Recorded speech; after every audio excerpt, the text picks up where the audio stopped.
Assalamualaikum dan selamat pagi. Buletin pagi 4 Januari bersama saya, Hazin Hussein. Kita terus saja ke tajuk utama pagi ini. Kes Datuk Seri Najib Razak dan Arul Kanda berhubung pindaan laporan akhir pengauditan 1MDB disebut semula.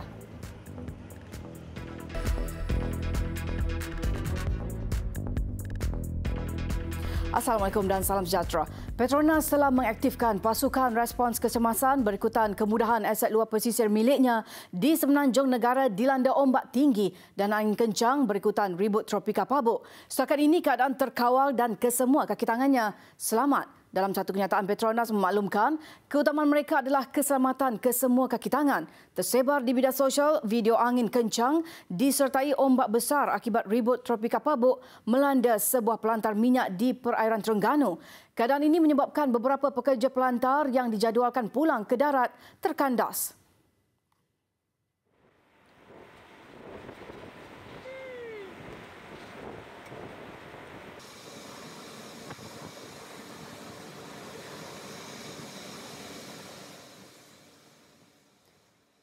Agensi Angkasa Negara Angkasa menafikan laporan berita yang mendakwa asteroid bakal menghentam bumi pada 1 Februari depan. Dalam satu kenyataan, Angkasa berkata asteroid yang dimaksudkan itu diberi gelaran 2297 telah dijumpai pentadbiran aeronautik dan angkasa lepas kebangsaan Amerika NASA pada tahun 2002. NASA telah membuat pengiraan berdasarkan teori astronomi bahawa asteroid tersebut akan menghentam bumi pada 1 Februari depan dengan kebarangkalian kurang daripada 1%. Bagaimanapun, dengan pemantauan dan pengiraan semula, kebarangkalian asteroid tersebut menghentam bumi adalah amat kecil serta hampir mustahil dan angkasa juga mengesahkan perkara berkenaan hasil semakan dan penelitian. Sehubungan itu, orang ramai diingatkan agar tidak bimbang dan tidak terpengaruh dengan berita yang tular dan lebih berhati-hati dalam berkongsi maklumat.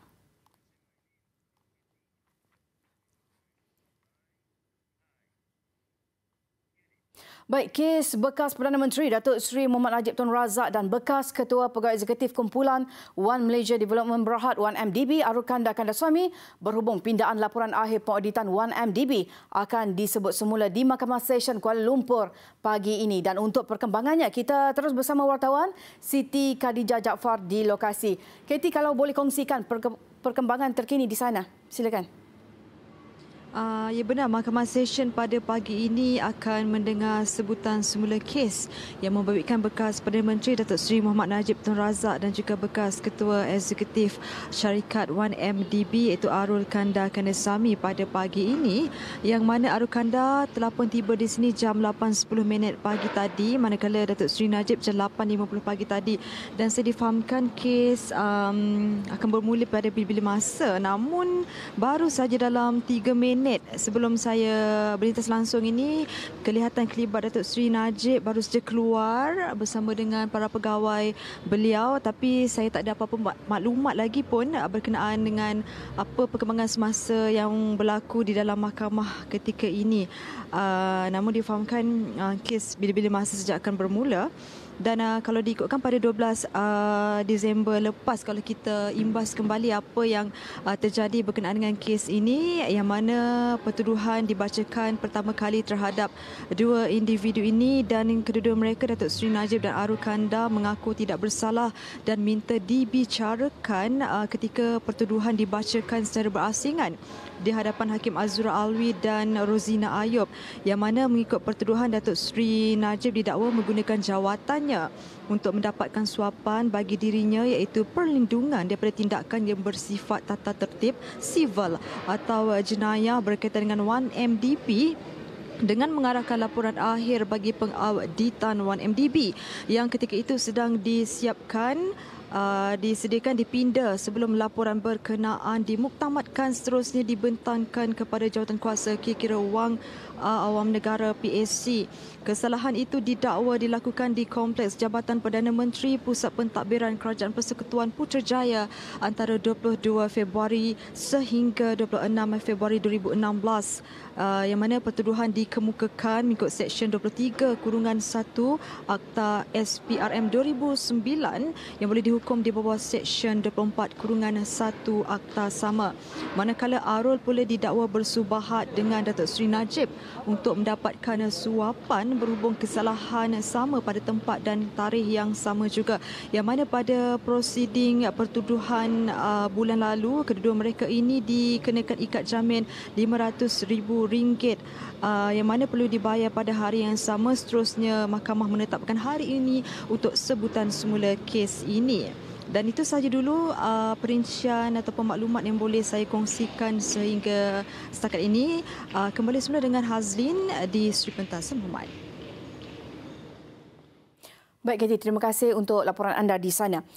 Seterusnya, syarikat pemegang konsesi Lebuhraya Pantai Timur LPT Ani Berhad menamatkan kontrak pengusaha gerai di Hentian Rehat dan Rawat Gambang yang pekerjanya terlibat dalam pergaduhan dengan seorang pemandu bas ekspres bulan lalu. Pengurus Besar Kanan Ani Berhad, Razimah Muhammad Razi berkata penamatan kontrak itu berkuat kuasa 31 Disember lalu setelah siasatan mendapati pihak berkenaan melanggar syarat kontrak yang ditetapkan. Menurut Razimah, tindakan itu juga mengambil kira keputusan Mahkamah Majistret Kuantan Isnin lalu mendenda 6 lelaki selepas mengaku bersalah memukul seorang pemandu bas ekspres dalam kejadian 24 Disember lalu itu. Dalam klausa 2.5 memang dah ternyata dengan jelas bahawa pengendali gerai dilarang menggunakan gerai untuk tujuan-tujuan yang tidak diingini dan dilarang juga melakukan apa-apa perkara yang menyalahi undang-undang, berkelakuan kurang sopan, bergaduh dengan pengendali gerai yang lain, pelanggan-pelanggan atau mengganggu keselamatan atau keselesaan mereka. So memang dah termaktub dalam kita punya contract agreement. So semua penggerai kita memang ambil maklum.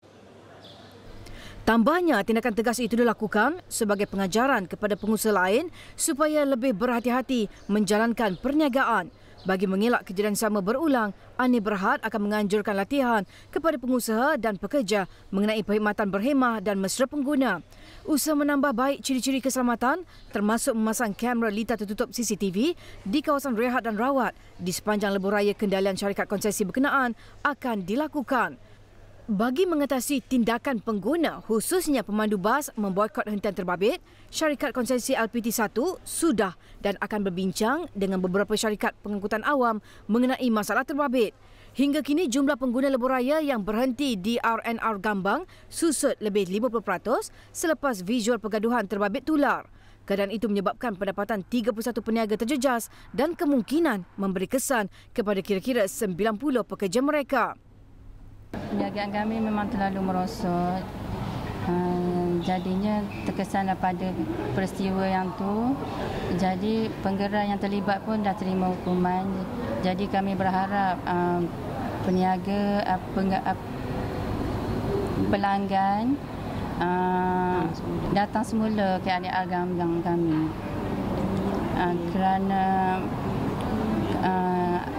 Kerana seorang penggerai, takkan kita semua yang terlibat kan. Kalau boleh akan datang, insyaAllah akan datang, user akan berhenti balik ke sini, akan pulih balik semula highway di RNR Gambang Timur.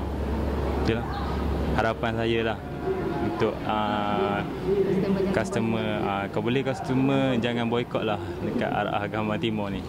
Itulah kalau boleh kita pun untuk bantu. Kami akan mengadakan latihan untuk pekerja-pekerja dan juga pengendali gerai supaya lebih mesra pelanggan.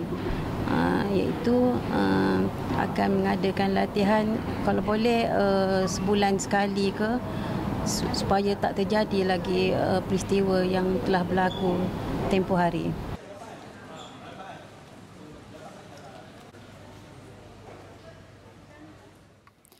Kekecohan yang berlaku di Flat Sri Johor, Bandar Tun Razak, Ceras, Kuala Lumpur pada Rabu lalu berlaku akibat masalah penyalahgunaan dadah. Timbalan Ketua Polis Daerah Ceras, Superintendent Kamalhan Muhammad Sharif berkata, siasatan awal polis mendapati isu yang tular di media sosial kononnya berlaku masalah perkauman hingga berlaku rusuhan sebenarnya tidak benar dan disebarkan pihak tidak bertanggungjawab. Insiden kecil yang berlaku ini di mana telah diviralkan seolah-olah ia melibatkan satu insiden besar yang melibatkan perkauman di antara India dan Melayu Dan akibat daripada perkara tersebut menakutkan. So saya sebagai timbalan Ketua Polis Daerah Ceras, saya boleh katakan bahawa insiden ini tidak melibatkan perkauman, mengambil statement-statement. Dalam kes berkenaan, 4 lelaki dilaporkan bergaduh dengan menggunakan parang sehingga menyebabkan kecederaan antara mereka. Hasil siasatan awal polis juga mendapati keempat-empat lelaki itu adalah penduduk flat Sri Johor. 3 daripada mereka direman selama 3 hari untuk membantu siasatan mengikut Seksyen 148 Kanun Keseksaan atas kesalahan melakukan rusuhan. Curi basikal bernilai RM20,000 namun dijual dengan harga hanya RM200. Kegiatan seorang penganggur di seberang Perai Utara Pulau Pinang itu yang menyasarkan basikal berjenama mahal untuk melepaskan gian dengan membeli dadah terbongkar selepas dia ditahan polis. MO dia kalau MO dia yang kita dapat hasil siasatan, dia akan meronda lah, dia meronda dengan motosikal dia. Dia akan tengok basikal-basikal ni. Yang mahal, dia pun pandai, dia tak ambil basikal kanak-kanak ni. Dia tengok basikal yang mahal tu. Basikal-basikal ni tuan-tuan dan perempuan ringan. Tuan-tuan boleh angkat ni. Satu tangan pun cukup boleh angkat. Ringan. Dan basikal ni pun saya tengok apa yang kita dapati bahawa basikal-basikal ni pun tak berkunci, tak dikuncikan. Mana memang bersedia sampai ke tahap nak pecahkan. Menurut ACP Nur Zaini, suspek berusia 28 tahun itu aktif mencuri basikal sejak awal tahun lepas. Identitinya dikenal pasti selepas wajahnya dirakam kamera litar tertutup CCTV ketika mencuri basikal di Taman Bistari Raja Uda pada 17 Disember lalu. Suspek ditahan di sebuah rumah di Butterworth pada 21 Disember lalu. Polis merampas 9 basikal yang dicuri suspek dianggarkan bernilai hampir RM60,000. Basikal dipercayai dijual dengan harga murah kepada pembeli individu. Suspek yang memiliki 6 rekod jenayah lampau didapati positif dadah. Polis sedang memburu 2 lagi rakan suspek bagi menyelesaikan lebih banyak kes kecurian. Kes disiasat di bawah Seksyen 457 Kanun Keseksaan.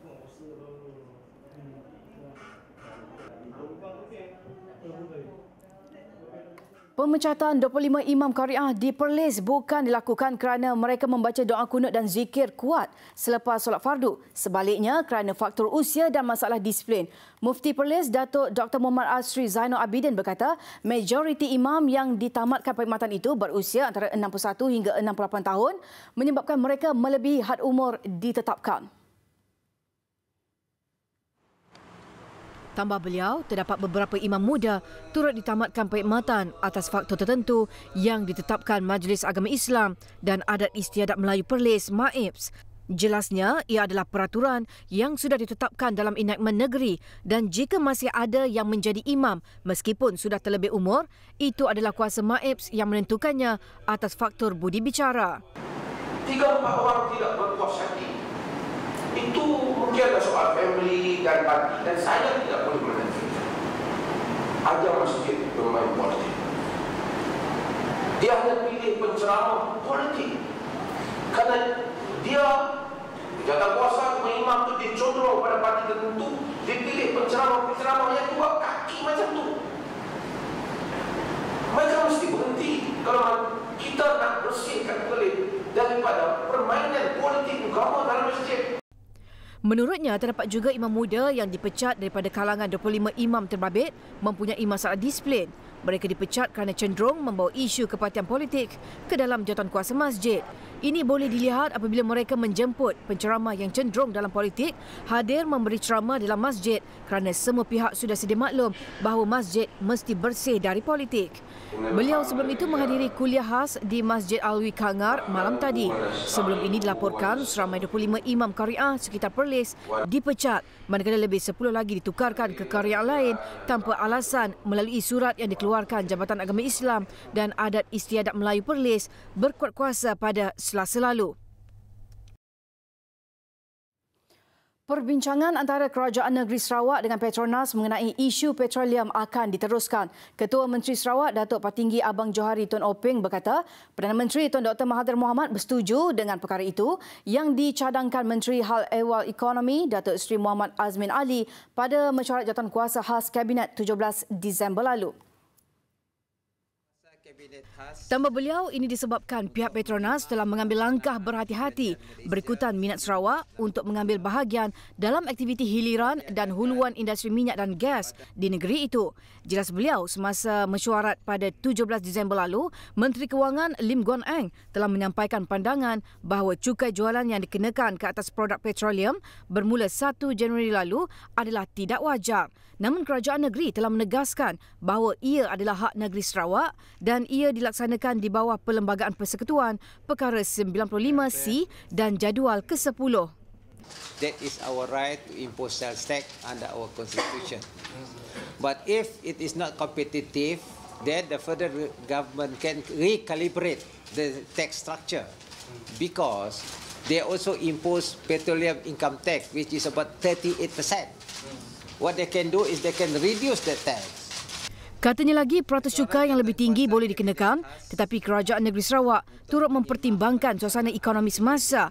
Menteri Kewangan jelasnya memberi sebab ketidakwajaran mengenakan cukai jualan berkenaan atas faktor ia akan menaikkan kos dan pelabur mungkin tidak mahu lagi melabur dalam industri minyak dan gas di Malaysia. Sehubungan itu, Datuk Abang Johari mencadangkan Kerajaan Persekutuan mengurangkan kadar cukai pendapatan petroleumnya sebanyak 5% menjadi 33% sahaja. Beliau sebelum itu mempengerusikan mesyuarat jawatankuasa konsultatif Perjanjian Malaysia 1963 di Kuching semalam.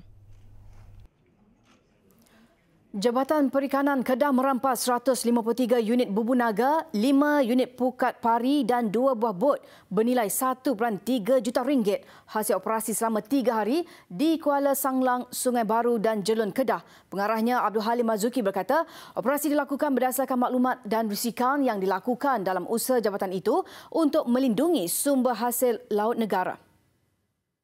Menurut Abdul Halim, penggunaan bubu naga untuk menangkap ikan tidak dibenarkan kecuali jika alat itu mempunyai 2 injap dan tidak bersambung.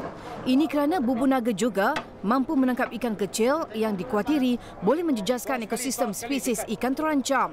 Okey, bubu naga macam biasanya bubu naga dia akan pihak pengusaha perikanan dia akan pergi dan dia melepaskan bubu.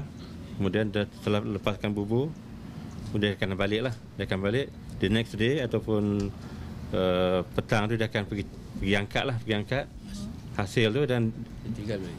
Kemudian dia lepaskan balik. Dalam operasi itu, pihaknya turut merampas 5 unit pukat pari yang digunakan untuk menangkap ikan di kawasan yang sama kerana melanggar syarat lesen. Beliau berkata penggunaan pukat pari tidak dibenarkan kerana saiz matanya melebihi 10 inci dan lebih besar yang boleh mengancam spesies penyu dan ikan lumba-lumba terutama di kawasan Sungai Baru dan Sanglang. Pihaknya turut merampas lesen milik 2 pemilik bot berusia 51 dan 61 tahun kerana melanggar syarat lesen dengan menangkap ikan yang tidak sampai 8 batu nautika. Kesemua tangkapan hasil laut dirampas untuk tindakan lanjut. Kes disiasat mengikut Seksyen 8-B, Seksyen 10-2 dan Seksyen 29 Akta Perikanan 1985. Jika sampai kesalahan, boleh dikompaun tidak lebih RM20,000 atau dipenjara tidak lebih 2 tahun atau kedua-duanya sekali. Kita ke laporan sukan dimulakan dengan Liga Perdana Inggeris. Saingan di puncak Liga semakin sengit permulaan tahun baru 2019 apabila pendahulu Liverpool diekori rapat Manchester City. Juara musim lalu itu menamatkan rekod tanpa kalah Liverpool dalam 21 perlawanan dengan keputusan 2-1 untuk naik satu anak tangga dari kedudukan ketiga. Manchester City yang beraksi di hadapan penyokong sendiri menutup babak pertama dengan mendahului 1-0 hasil jaringan Sergio Aguero minit ke-40. Pelawat mencemaskan Manchester City dengan jaringan penyamaan menerusi Roberto Firmino 19 minit selepas separuh masa kedua bermula. Leroy Sané kemudian menceriakan penyokong tuan rumah dengan gol penting minit ke-72, pemisah kedua-dua pasukan. Dalam masa sama, membantu City merekod kemenangan ke-16 sekaligus mencabar ego Liverpool yang tidak pernah tewas sepanjang 20 perlawanan sebelum ini. Liverpool masih lagi memimpin Liga tetapi hanya berkelebihan 4 mata mengatasi Manchester City, sementara Tottenham Hotspur di tangga ketiga mengumpul 48 mata.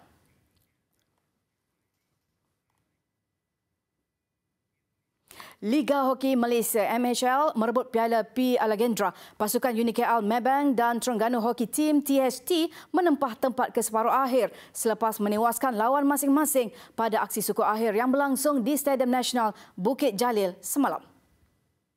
Pada aksi suku akhir semalam, UniKL menentang TNB Thunderbolts. UniKL yang dilihat sebagai pasukan pilihan untuk merangkul piala ini mudah membelasah Thunderbolts 4-1.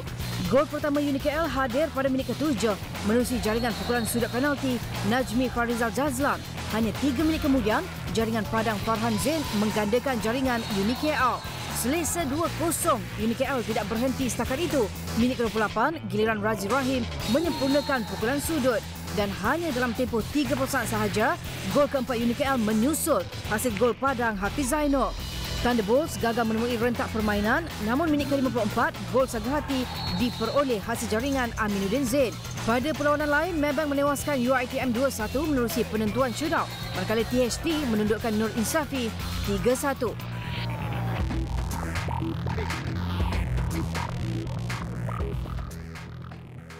Terus ikuti perkembangan berita terkini Bulletin TV3 di platform media sosial kami. Salam hormat dan Assalamualaikum.